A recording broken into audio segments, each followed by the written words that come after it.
ఇప్పుడు హైకమాండ్ ఈ మంత్రిని తీసేయాలి, ఆ మంత్రిని తీసేయాలని చెప్పి ఏమైనా ఆలోచన చేస్తారు? చెయ్యరు.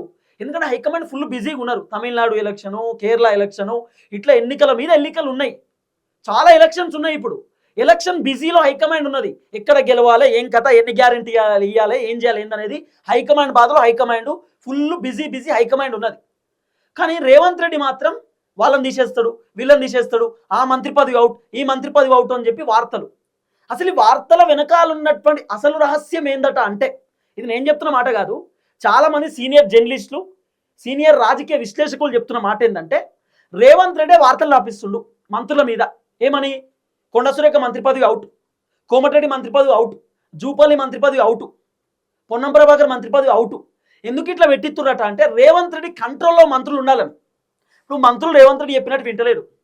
రేవంత్ రెడ్డి ఏది చెప్పినా మంత్రులు ఆపోజిట్ పని చేస్తారు. రేవంత్ రెడ్డి ఎట్లా చెప్తే అట్లా మంత్రులు వింటలేరు.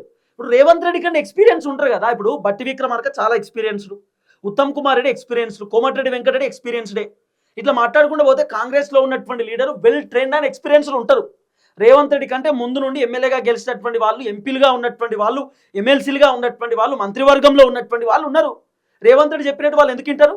ఇంకా కాంగ్రెస్లో ఉన్నటువంటి మంత్రులు చెప్పినట్టు రేవంత్ రెడ్డి వినాలి. ఎందుకంటే రేవంత్ రెడ్డి నేర్చుకోవాలి, మంత్రులు ఏం చెప్తారు ఏందనేది నేర్చుకోవాలి. ఎందుకంటే సీనియర్ లీడర్లు కదా వీళ్ళంతా, మంత్రులంతా.